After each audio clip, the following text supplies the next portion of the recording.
There, you feel like you're having a rundown day. Kind of week, hasn't it? Hey, it's morning time for Drive Time Radio. New York, Vinnie, hanging with you here on the Drive Time Radio Network. Thank you for listening. Friends up, tell them if they want a little automotive, if they want to learn a little bit about the automotive world. Well, they should listen to us. Pick up that, turn that phone on. Go to goldvmedia.com on YouTube or Facebook page or on Instagram, and we'll be hanging there with you. I love this part of the way to sit around and talk cars about just about everything that is going on in the world because we got some stuff that got some real interesting information for you as well as couple of reviews and something new we're going to try. I get this idea, a guy in the business that I've talked to for a long time. He was a guest on the show a few weeks ago. Car guy Tom Appel. He is a guy that does a website, the car guy on his Instagram media and stuff like that, the social media. So what I thought was a thing that I really like. He drives around, and when he spots a cool car, he puts it on social media. Well, I don't know if I'm going to be able to tie that. But what I'm going to try to do is we're going to have a little segment in the show when I spot something like that. I'm going to say, yeah, it's this is what I saw. It's the cool car I saw. This is what I ran into on the street. Is usually runs into driving, and so actually, let's kick the show with it. I want to see if we can actually make it work right away. This is driving along a revenue the other day up in I was up in Shore. No, actually, I was in Edmonds in the International District, Edmonds. And I'm driving.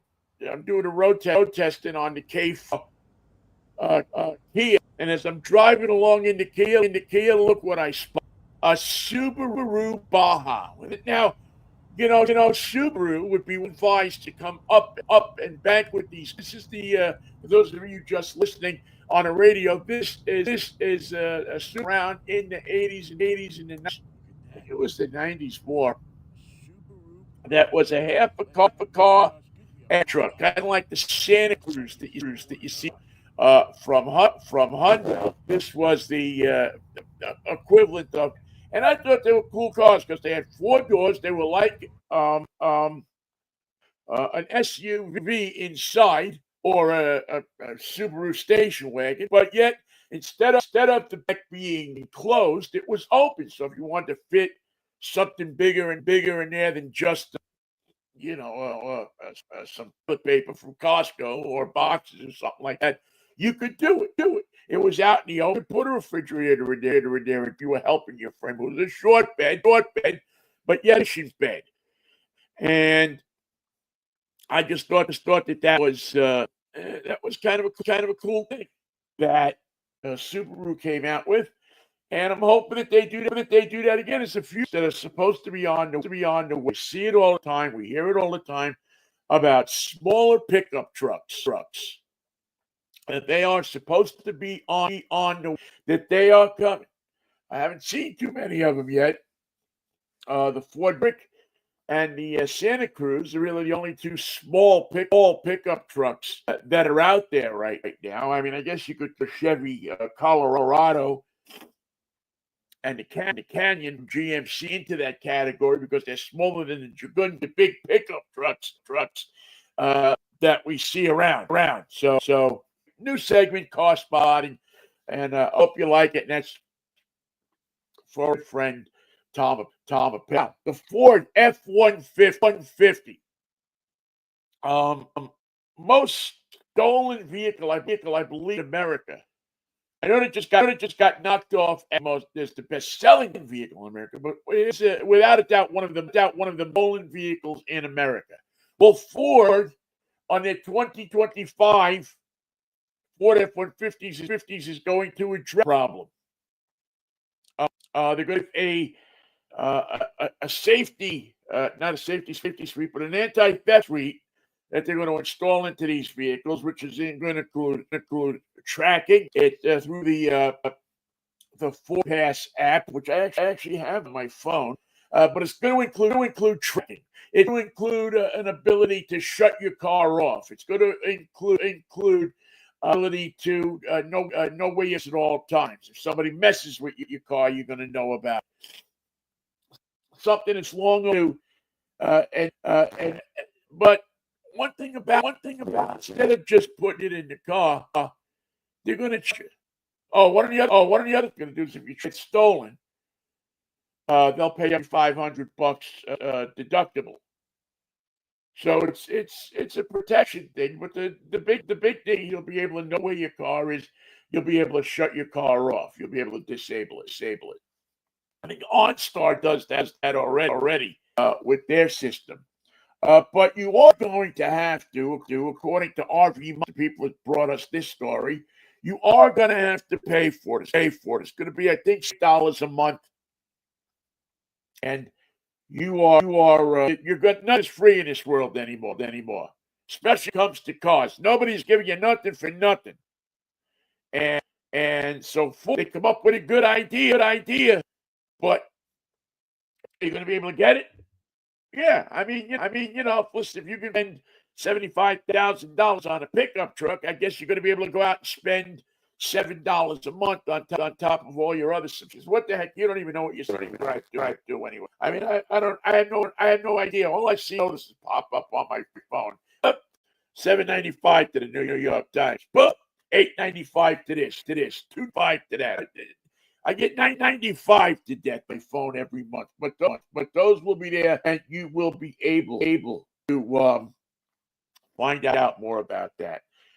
Stellantis is dropping some brands. The people at Chrysler and Ram, and they're hurting. They're just figuring out which these brands are going to go away. Now, Stellantis has, I think, upwards of 14 brands in their corporate portfolio. So they also have a bunch of stuff over in Europe for Romeo and Fiat, and a bunch of cars around the world. So I don't know if they're going to dump those, if they're Dodge, or if they're going to dump. I mean, I don't know. To me, Chrysler seems to be the most likely vehicle make that'll get dumped. Although, again, or at least combined into Chrysler Dodge deal. You used to have, when I was growing up, Chrysler and Plymouth were in the same showroom. But Dodge, they're like their performance division. And they just spent a ton of money on that new electric Charger. I don't think they're going to just drop the Dodge name. We'll see how that goes. All right, Tesla. Folks, I don't know what to say. It's kind of whacked out that we're in a world we think that going out and spray painting somebody's truck is going to solve a problem. Now, spray paint the Tesla deal. Well, that's different. It's different. I don't think you should spray, but if you go and you spray paint the Tesla, that's Elon Musk. That's a company-owned thing, and you're not hurting an individual. But if somebody owns Tesla and they bought the car already, first of all, more than likely they don't agree with what Musk is doing. So why are you picking on them? If you're mad at Musk, go protest at the space launch. when he launches his satellites into the sky. Protest, stand in front of it and protest. But don't somebody's park in a parking lot and go and spray paint it or destroy it or set it on fire. There's one person, whatever it was this week, that set a Tesla on fire at a parking lot. You're only hurting the people that buys. And again, you got to have a little mercy here. I don't think that people buys a Tesla, today. Well, then I got to question their intelligence a little bit. But as much as I'm not a fan of Tesla, I just don't think it's right that's what you do and destroy people's property. Individual people who work just as hard as you do, money that they got to buy the car. Doesn't seem like a right thing. Doesn't seem like a smart. So have a little mercy on people. Have a little ending of what we're going through, because I'm sure that there are people that own Tesla in the federal government that got last week before. I don't know what's going to stop it, but it only seemed to be increased. I just think that is a sad thing. We got another woman here in Colorado got caught with explosives, incendiary devices at a Colorado ship. I mean, this woman's going to go up for attempt. A guy, I guess, is going to go attempted arson if they convict. Because he allegedly got caught with some incendiary devices at a Tesla deal. The protests continue. The Seattle Tesla dealer. I don't know what's going on up Route 99. You have a Tesla dealer up there as well. I don't know if there's protests going on there or not. Protest away. But when you see an individual person, the biggest thing that will happen to Leon Musk if I said Leon because that's what I say Leon. His ceiling. I mean, all over the world, not just here in the United States.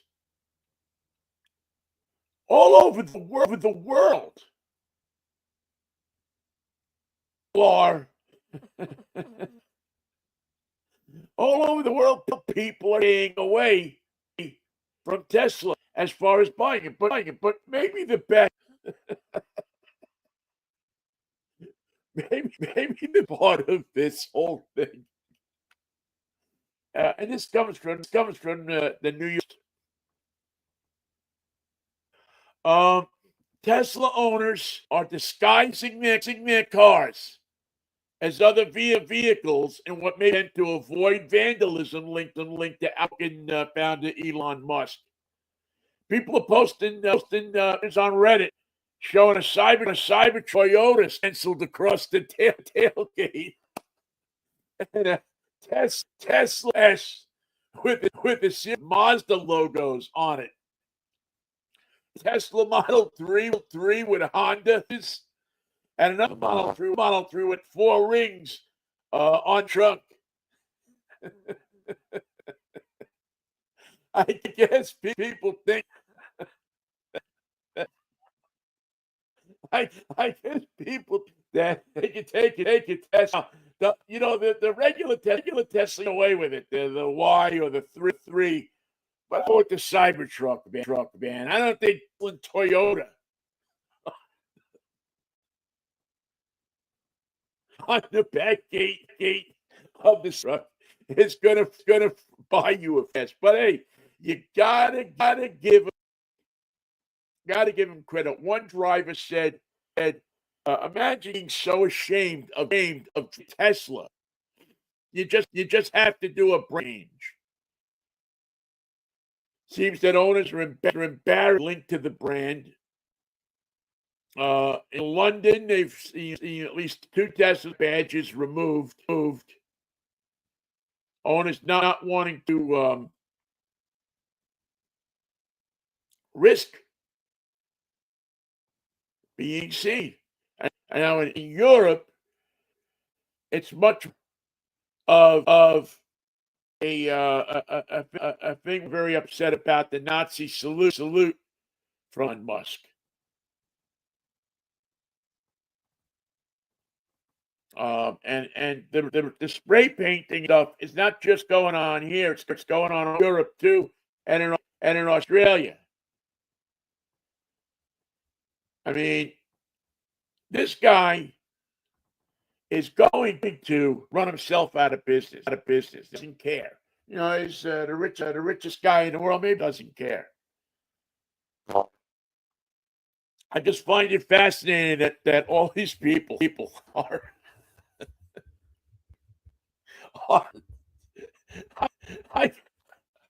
I just can't believe that somebody stenciled Toyota on the back of a Cybertruck. Figured they would get away with it. That's rich. That is funny. That is funny. All right. I want to remind you that the top 5 and the show is brought to you by my George Jackson at GJ Promo.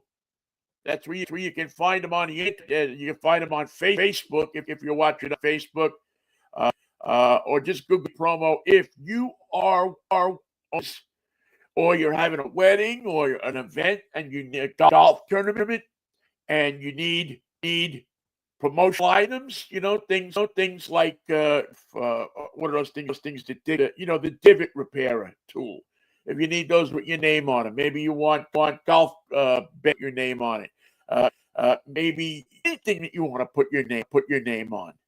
And I mentioned the golf bags because this is the golf season. George can take care of you with that stuff. He's a good guy. As I've said before, if he says it, he means it. You're not going up against cyber thing now where your name in and you order it online and maybe it gets there on time, maybe it doesn't. With George, you the phone, you're going to send him an email, and George is going to email you back. Now, he's not as big as the big guys, but that idea, we always talk about supporting listeners. Well, here is a guy that supports this show. Without George, you don't get this show every week. So keep that in mind. If you need business promotionals, golf tournament promotionals, maybe you're getting married and you want to get the little party favors for your with your name engraved on it. What did I have at my weddings? Well, the last one I had almonds wrapped up. The Italian thing. We give out almonds. We did that. Shows you how far that went. Anyway, you may not want to have almonds at your wedding. I don't. Maybe you don't. I don't know. But anyway, GJPromo.com is the way you find them on the internet. Just go to Facebook if you're on Facebook and go to J Promo, and you'll see all of there that he does, and you'll be able to get in contact with him and talk to him about your business promo needs. All right, the next thing on the top 5 I want to jump in is very interesting.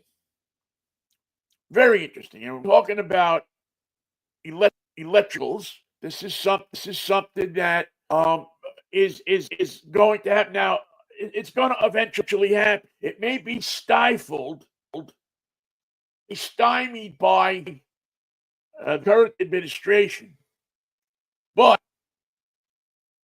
owner satisfaction gets a jolt from new models as the electric vehicle market growing, and this comes from JDP Power. What's going on here is that there are more vehicles out there that you can purchase, and the tech stuff inside the vehicle is becoming more user friendly. The number one complaint about a lot of these vehicles after charging them, which is getting taken care of, is that the tech was so hard to learn, to play with. I don't know. Everybody's supposed to be a computer genius, right? Get us out. I figure them out. So anyway, but the premium and mass market, they divided into two different categories: the premium and the mass market. The mass market is interesting. That there are notable differences between them and mass segments.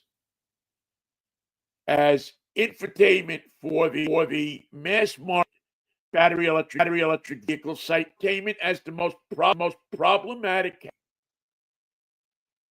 Squid rattles, exterior. Still, a large concern is public charging. Difference here is you have the network of Tesla chargers, and they seem to always work. So people that buy the high vehicles, the Teslas, can charge at those superchargers, and boom, they're on the way. People who have to use the different charging services frustrated, and it is one of the most frustrating things about driving an electric vehicle is now it's greatly improved to what it was just years ago, but it's still to go to a up the corner here where they have multiple EV. That machine doesn't work. Somebody has stolen wires. There's a number of things that go on. They don't get your credit card. You can't. There are things, and they have to figure that. But it appears that they're figuring that out. And so if they're that, that's a good thing, and it reflects it in the service. Also, towing for EV truck owners is becoming increasingly satisfying. They put in this study questions specific to EV truck regarding towing, and the satisfaction is higher among EV truck owners who use their vehicle for towing than among those who have not. Satisfaction with driving range is higher among owners who tow than those who have not towed. And the satisfaction with accurate range is higher among those who have towed and those who don't tow. And the big here is that the truck manufacturers, and that's Rivian and Ford, and I guess you throw in there with the Cybertruck, is that the companies are now being much more truthful about the capabilities of the electric vehicle, and that you're going to lose a certain amount of range or something. And the first time electric vehicle owners, 85% now of people who buy electric vehicles are first timers. But the segment battery electric vehicles is attracting owners at a more rapid rate. Satisfaction among first time vehicle owners is higher than among veteran battery electric owners in one quality and reliability. The lowering cost that people expect and the tax credit slash incentives primary reasons for purchase. Driving performance, these things are fast, is 75% of first-time premium. Battery electric vehicle owners cite that as a reason that they want to buy the car.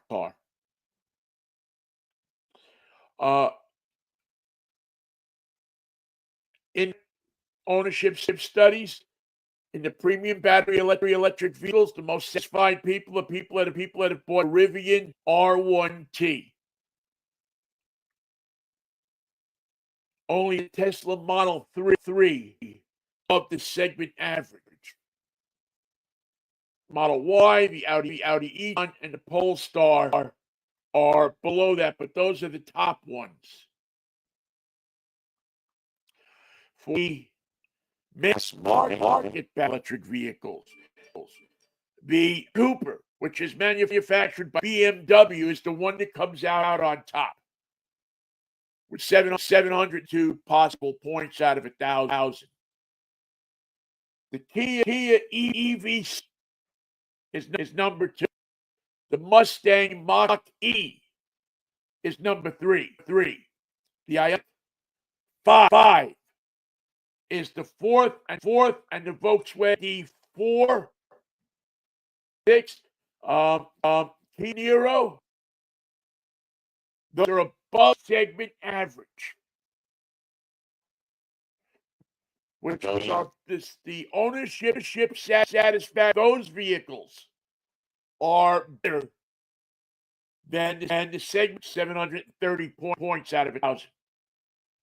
The ones that fell below is the Ford F-150 Lightning, Chevrolet Bolt EUV, the Chevrolet Bolt EV, and down at them is really the first vehicle of this current group of plug vehicles that we saw is the Nissan Leaf.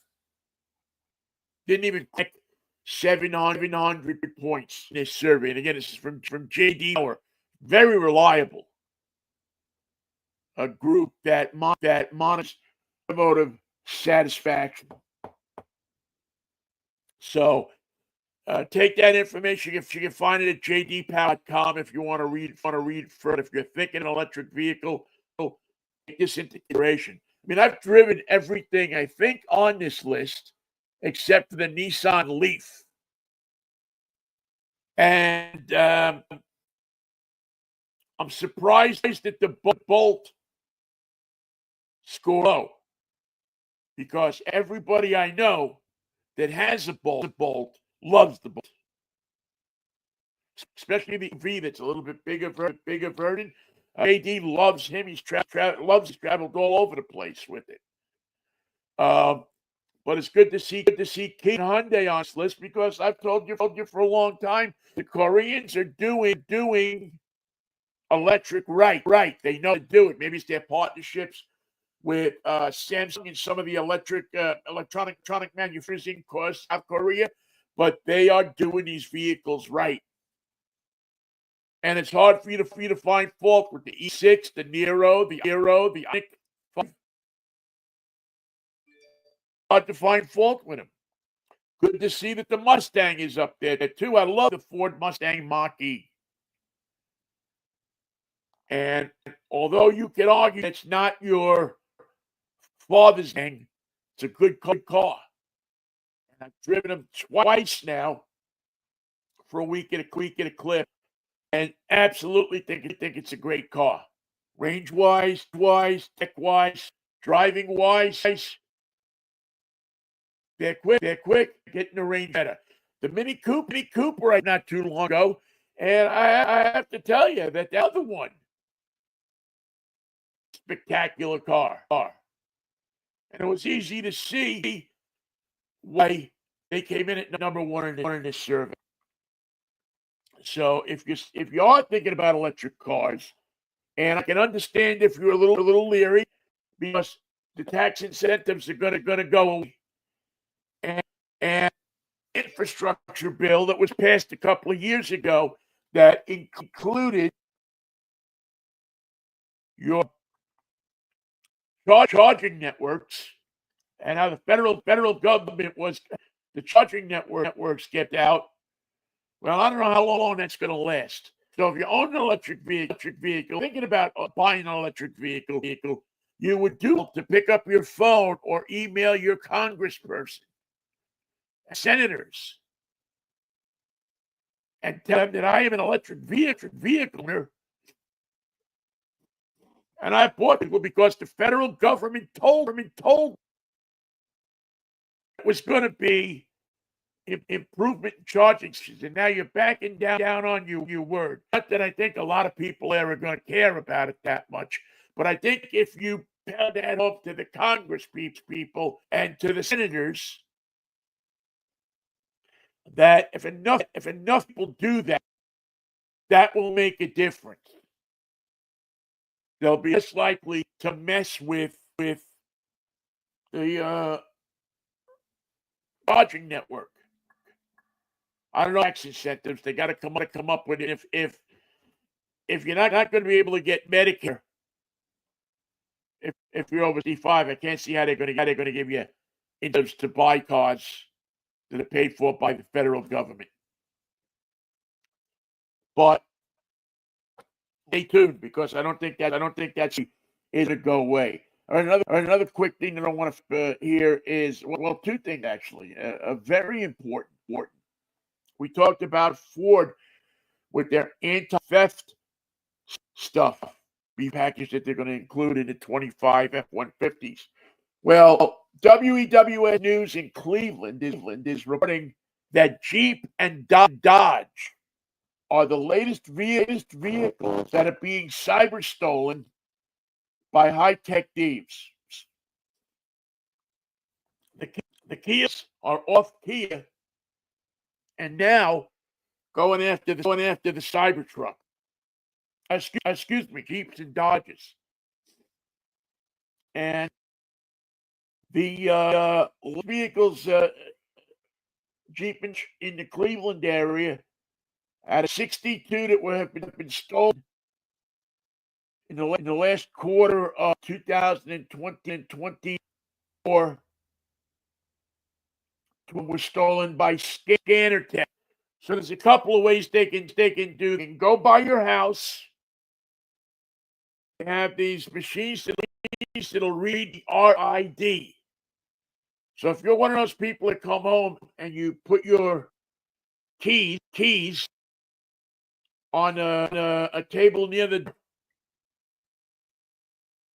or hang them up in your pants by the window or something like that, don't do it. An RFID stopping pouch, what they call them, but they're available on Amazon. A little pouch that you put your keys in. Thieves can't steal the RFID signal from your car and start your car, drive away with it. That's one of those. Also, the D-port that's in your car. Every car in the last 15 years or so has them. It's where the mechanic puts their thing in. Their their analytic tool that they have that goes through what analytic tool also comes the ability to make a key. So you can buy at Amazon an OBD port lock. Put that on the OBD port, and it'll discourage the people. If it's going to go out and have this equipment, invest in this kind of equipment. It's not cheap. There's the chance that the old adage of, well, if they have something to block them, a club or something like this, that they're going to come by and leave your car alone at the club, or if you have the OBD, this or that. Because if they're doing this, they're looking for your particular kind of car. But again, if you are one of those people that want to do everything you can not to have somebody steal your car, this is a couple of ways that you can go, and it's going to make a lot of sense, especially the OBD port, because nobody and get your information. Now, yeah, they can rip it out of the car and maybe rip the wires. That's something that they can do.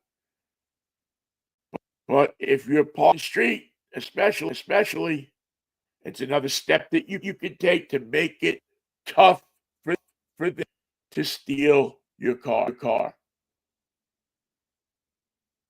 And again, it's you don't like to do it, but in this day and age, this is what we're doing. Life is tough these days. You save up, for your work, and you save up, want to buy a nice car so that you have something to get to work in, to go on vacation in, and they're trying to figure out 99 ways to steal the car from you. Ain't right, does it? It really doesn't. But it's been like that as long as I can remember. I remember the days when it used to walk around with a screwdriver and get the old Chevy butterflies. Ask your grandparents what a butterfly ignition is. To be able to start a Chevy, people used them for joyrides. Now they use them to commit crimes. Now, if somebody wants to take off of this or that, they go out, they steal a car, and all of a sudden you're involved in some kind of heinous crime. So, do yourself a favor if you're spending something to drink. My throat's getting. If you're spending that kind of money on your car, extra few bucks, and at least get the port lock, and the bag to put your so they can't come to the house. So we've talked about this several now, where these have become susceptible to thieves. Thieves, they work just as anybody else, trying to figure out ways to steal his cars. So up to the wise. All right, final item this morning that I want to jump in about is the Washington State license plates. Now, there is a few things going on with the Washington State license plates. The vanity plates, but the plates that are called affinity plates. We got them done years ago for Safeco Field. For the Seahawks, for many different causes, and a portion of what you pay for that plate goes toward whatever cause it is.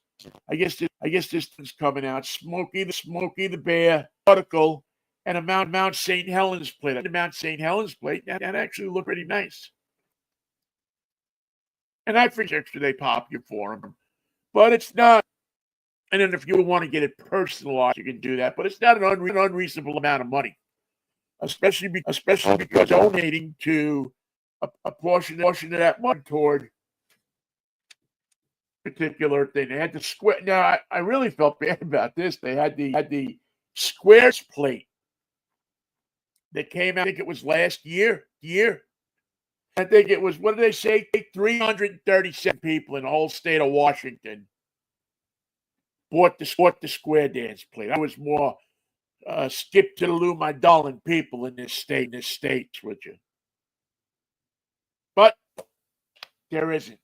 Anyway, but there are people in the legislature who are starting to say, well, we have, I forget what they have, 100 different plates now choose from. And some of the legislators say, wait a minute, we got too many plates. It costs them more to administrate some of these plates than than the money they get for them. So I think reviewing these leaks, and they're going to put a moratorium on them for a while. So if you want one of those plates, you might do yourself a favor there and get them. One way or the other, whether you want the vanity plate that has your name on it or just the plate, Stadium ST. I still have my Stadium plate somewhere. Forget what my number was. It was a low number though. I still have my plate. I don't know if I can still not, but I still have it. Right, that is all the things you need to know that happened this week. We had a pretty full menu open up March here as we get into and this is something how nice it is out. We're starting to head into car show season. Most people that own cars have had them in the garage for the winter. They're working on them. I'll bet you a lot of people now. I wasn't at Shoreline today, the Shoreline Cars and Coffee, but I can sure as heck bet you that they had a good turnout this morning because it's the perfect day for jacket weather. You show your car off, and if you ever get a chance, as I've said, go down to Shoreline, the Town and Country Market there. Is the parking lot where people got to cross from the new Chinese restaurant. That's many people go there on Saturday morning at 8. They stick around for a couple of hours. They talk cars. They drink coffee, eat, and have a good time. And people of ages go. It does my heart good to see a lot of people bringing kids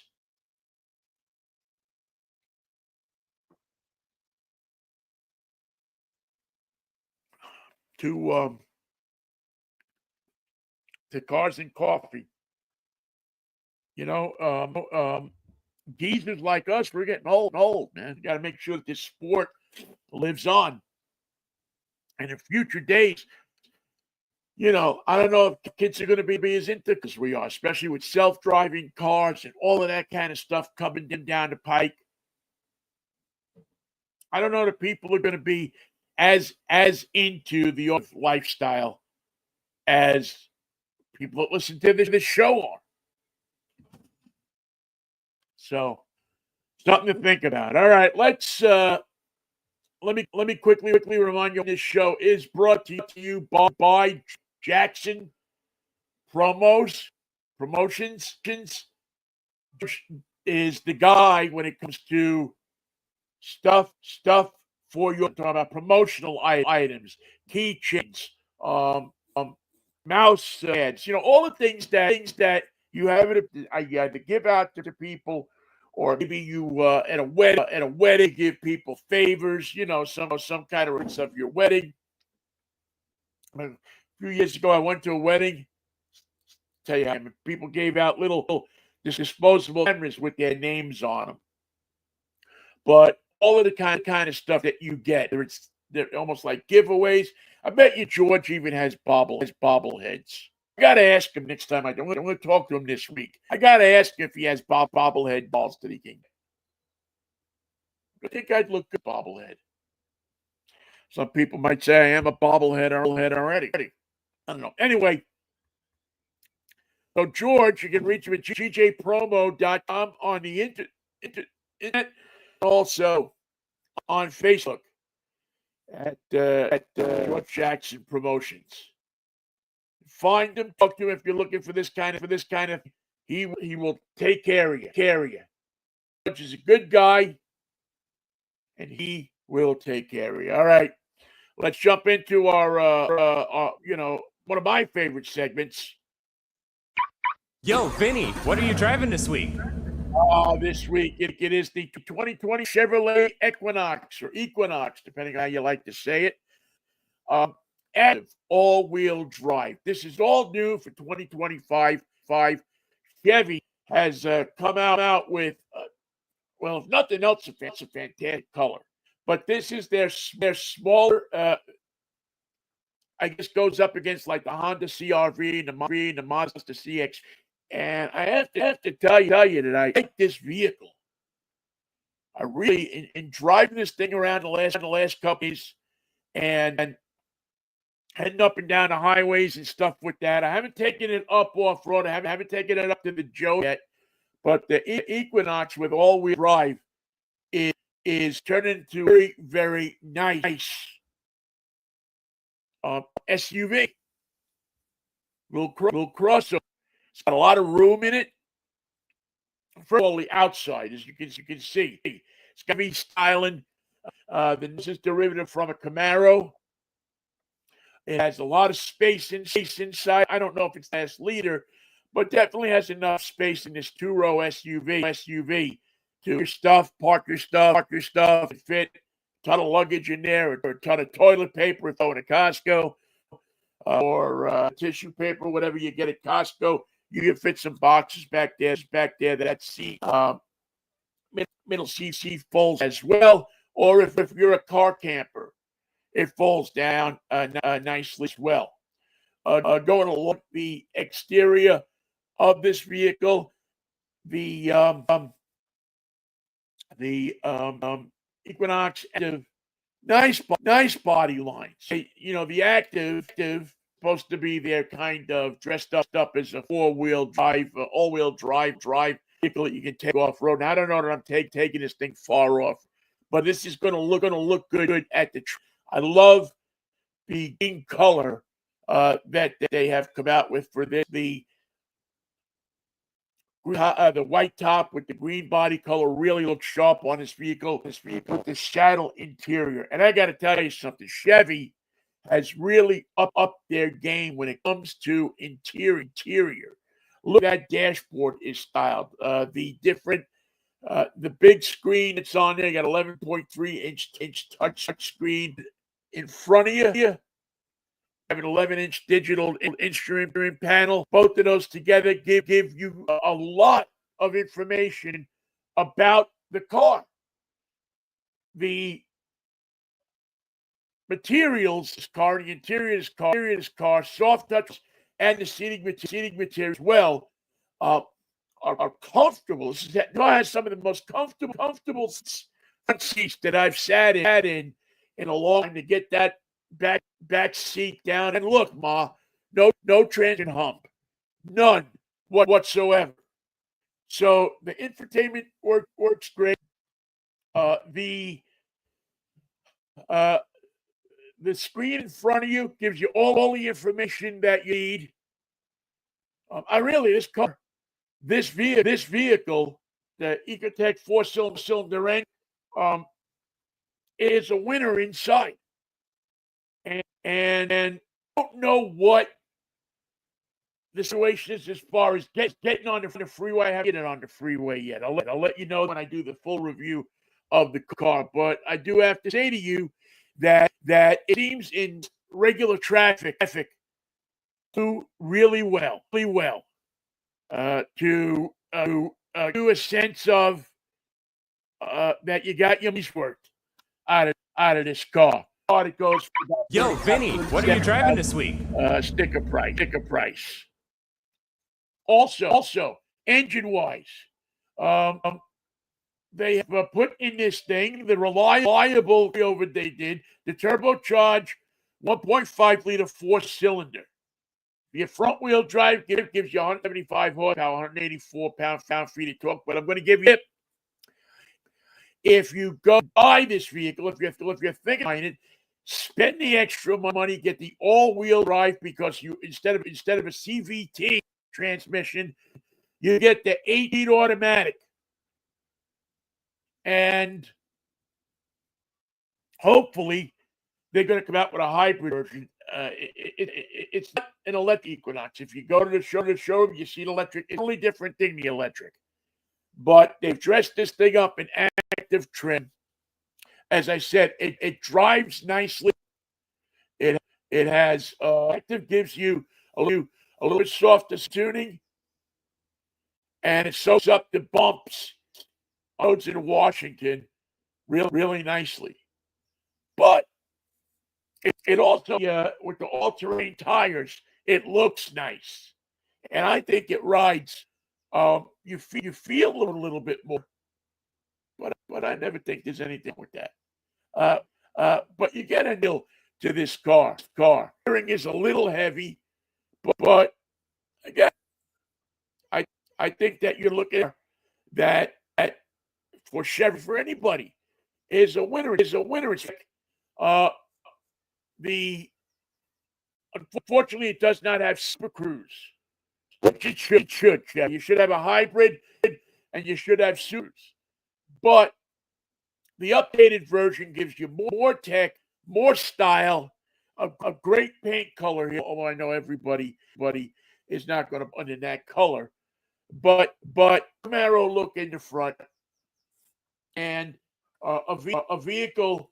The space gives you room, gives you comfort, and doesn't break the back. As a matter of fact, let me pull it up here. The sticker price on this vehicle, nuts, I believe, is in the area of $7,400, and that's pretty much soup to nuts. A ton of safety equipment included in here for the $30,000 sticker price. You get a lane keep assist, the collision alert, the yellow beam, high beam, the automatic emergency braking, the cross traffic, the automatic braking, all of it in there for that $35,000. You add the options that are on this $1,470. I buy.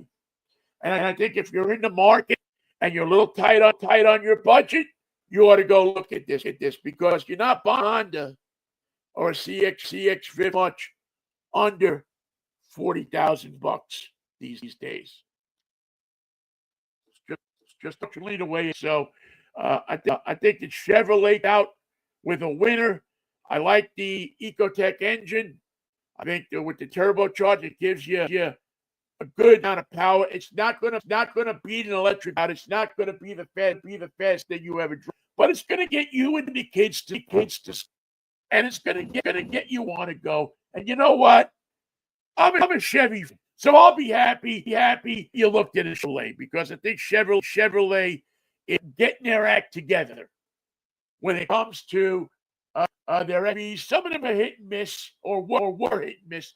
Think that when you go with this and the Trax, which is the low budget one, and this has more room than a Chevrolet, gives you a nice value proposition in a car that isn't ugly. So that is the Chevrolet Equinox status. What are you driving this week, car? And again, really, I think it's a winner. All right. As we move up the ladder of the show here, which we like to do, we get to close it out with this week's review. And this week's road test, Drivetime road test,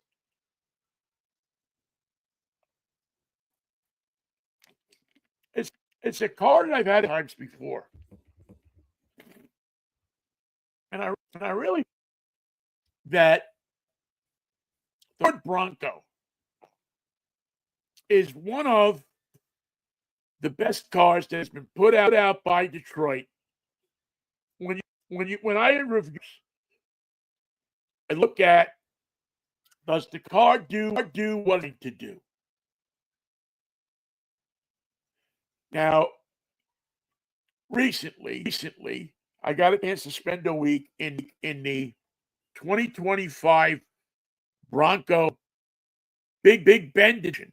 As you know, there's a million different editions of these vehicles, but this is Sasquatch edition, movable tops, and this great red color, and a vehicle. Out of all of the Broncos that have been, except for the Raptor, because there is a special car. It is a beautiful thing of performance and machismo and whole thing. Excuse me. Wrapped up in a great package. Where you come down the street there, And I gotta tell you, I remember when I had the Raptor, I had my daughter with me, and she went through some stuff. And we got in that Raptor, and we drove out to by Lake Chesaut to 90, and we won the off-road course that's out there. Just had a great time, and it took all of her troubles and my troubles away.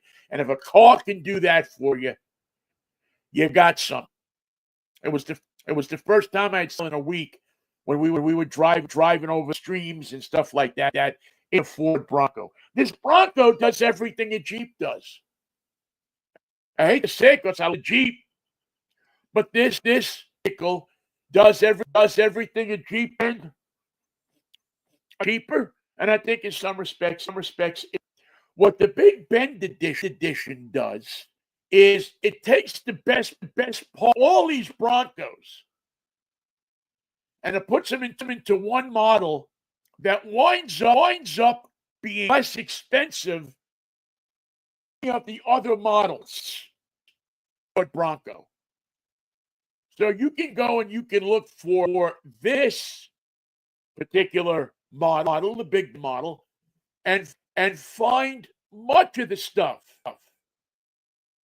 that is going to satisfy you as a Bronco owner with a lot of the stuff that Frank, you're probably never going to use. And if you use this thing not as a weekend vehicle to go away in, but as your daily driver, as your commuter,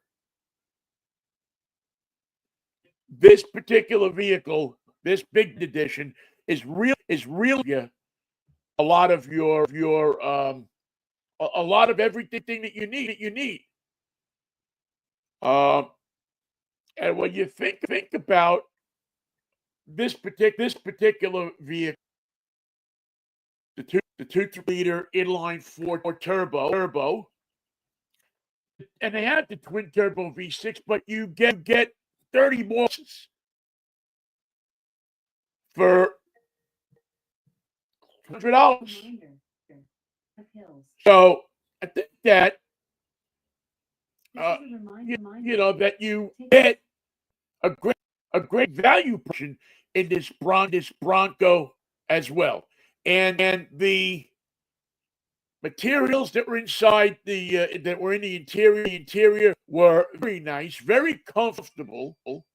The vinyl upholstery of this car, to me, felt just as good as the leather upholstery in the upper models.